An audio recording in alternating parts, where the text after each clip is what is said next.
Hi, it's Richard Silver, and I'm with Sotheby's International Realty Canada with the Silver Burtnick team, and I am doing a little bit of a cross-country assessment of what's going on. And today I'm speaking with my friend Daria McLean, who is a Boston agent right now, and she works for a wonderful company there, and she can tell you all about it. But she is originally a New Yorker, and anyways, lots to tell. So Daria, first of all, tell me about you, your company, the market. Hi, Richard. Thank you so much for having us and doing this. You're doing a great service for all of us. Pleasure. And my apologies, my dog is suddenly crying for some reason, and I don't know why. No, that's no problem. I'm originally from New York. I was born in New York City, and I grew up on Long Island. And then about 30 years ago, I moved to New England. And about 25 years ago, I moved into Boston, which is my home. And I just am absolutely in love with this historic city.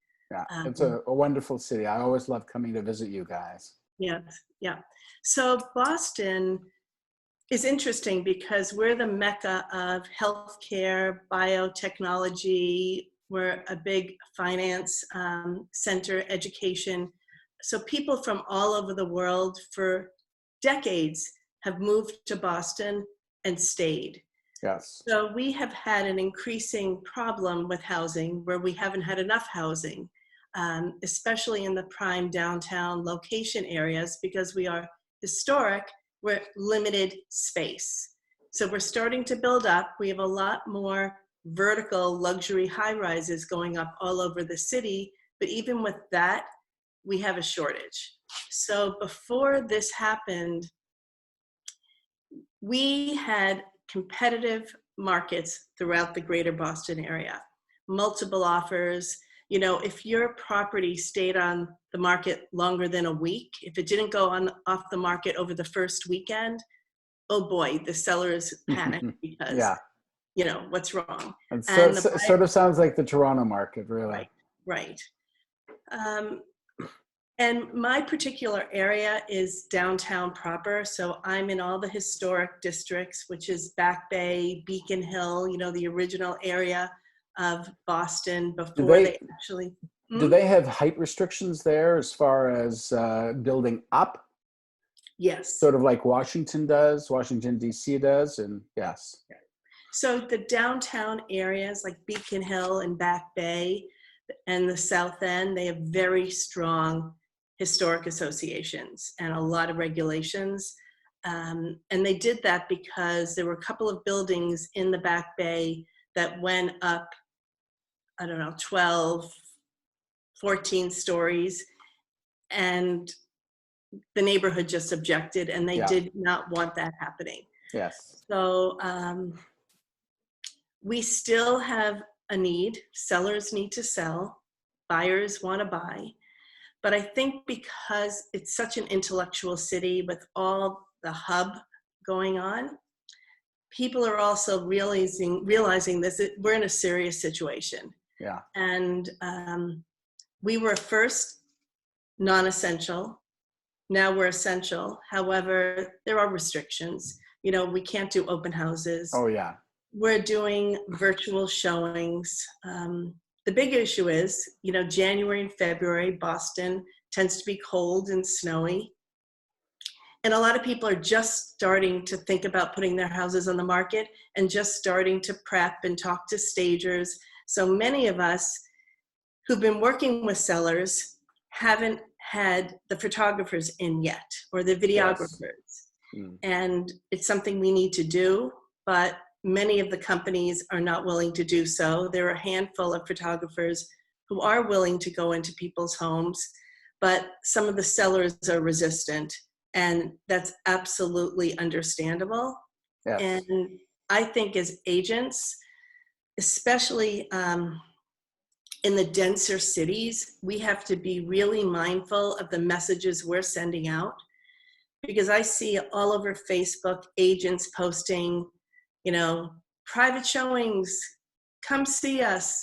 Well, I think people should be sending a message saying, contact me for more information. And make it very individualized how you're going to do the showings, and not just promoting yourself as if it's business as usual, because No, it's not.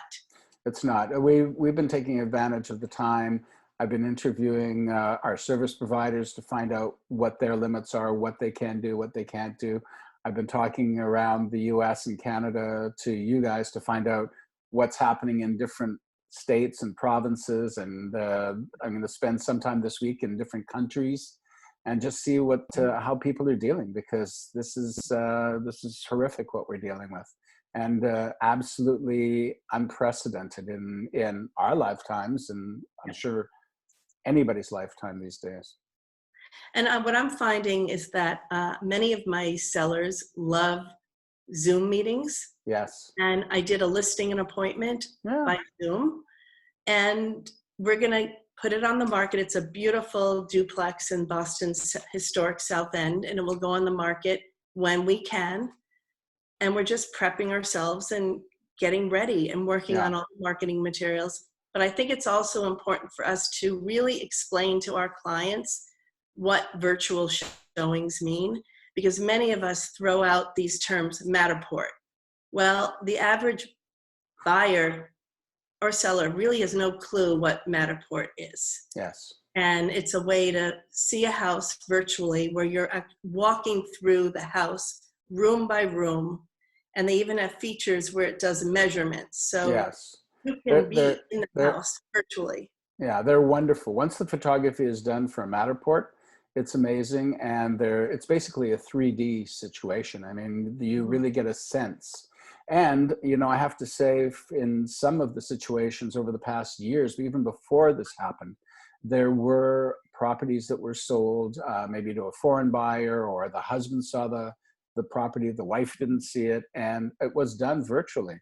Yes. And through the floor plans and everything. And you can, even with our Sotheby's app, Curate, right, you can furnish the house. You can look at it furnished. You can do all sorts of things with, digital alterations.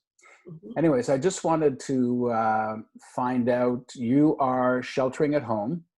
Mm-hmm. Tell me about that. So I'm here. I was here visiting my mother, which is in Florida, West Palm Beach, Florida. Yeah. And I had planned to fly back on March 13th. And that was the week that the world changed, yes, really forever. And I thought, you know what? Boston's going to be tough.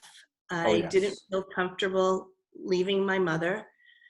I will also add that in January, late January and February, I had a very serious case of the flu. Yeah. And this was the second year in a row in January. And then I went to the ER 3 times. Wow. And thankfully, I'm fine now. But I just felt for myself, it was the right thing for me to do, to stay here in Florida until this is over. But having said that, I have much more space here in Florida than I do in my condo in Boston, but it's still a challenge like all of us. It's our new normal right now. And for us all to get through this, we all need to stay home. Yes. And I see a lot of people, I look out my window and people are not social distancing the way they should be. I think that people need to take this a lot more seriously. We are here in Toronto. We just went for a long walk on our main thoroughfare, and people were avoiding each other. They were doing the 6 foot, and there were people out walking, but very, very, very, very few. I mean, normally this is our $1 million mile of stores and Escada, and they're all boarded up. They're all boarded up. I mean, part of my worry, and this is just an aside, is 2, 3, 4 months. What about some of the companies or some of the projects that have just started and they're not in financial health yet? I mean, are we going to see a time when there are stores and mom and pop shops that may have to close because they haven't been able to pay their rent? Yeah, that scares me too, because that's our reality.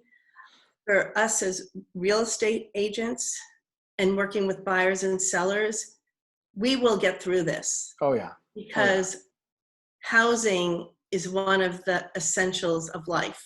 And our business may be delayed for a little bit, but Mhm. people still will need to sell and people will need to buy. And what I love hearing from you is it's a positive attitude, and I think that is so important. Yeah. Yes, this is a terrible thing, and I don't want to ever put it down to a lower importance, but I think it is so important just to say again and again, this will pass. We will get over this. Things may never return to normal, but we will survive, you know. Yeah. I just Us, want to also ask yeah, sure. that many of you know, across the country, most people hate Boston sports teams. Oh. uh, Are you going to start a problem here? no. As a New Yorker, you know, I enjoy watching both, you know, whoever's playing. I am proud of the governors of New York and Yes. Massachusetts. It's a Yeah. Republican governor in liberal Massachusetts. Yeah. And we have Andrew Cuomo in New York. Yeah. And then we have Bob Kraft, the owner of the Patriots, and the Kraft family really stepped up to help one another. And these two cities have had decades-long, century actually, Yeah. rivalry. And to Yeah. see the love that people have for one another in the two states, that they will do everything to help one another, and Yes. people are stepping up. And I think that's a really incredible thing. Well, I don't know if you know this, but we'll see what happens with it. I don't know, but Mr. Trump has disallowed 3M to sell products to No. Canada. I And mean, you're our most loyal ally. exactly. I shake my head and I don't understand it, and I don't think he realizes that in something like this there can be repercussions. That, I mean, you just don't go down that road. I mean, we're North America. We have a trade agreement, etc. It's like, Yeah. we're the same family, you know, just different branches of the exact same family, and to go down that road is unacceptable. Anyways, I digress. I Yeah. just want to say thank you again, Daria, Yeah. and have a wonderful, wonderful. Oh, Where? yes, wear your mask. Where, if you can find them, Right. are they available down there? No. No. Yeah. And that's why I have that. Yeah, I had to trade some chocolate chip cookies that I made for some masks to the doctor across the street. They're not great masks, but they were I great also chocolate chip noticed cookies. we're both wearing Sotheby's blue. It is, of course, of course. Anyways, thanks again, Daria. It's been a Yep. pleasure, and stay safe and You look after too. your mom and look after that puppy. You Thank know, you. pleasure.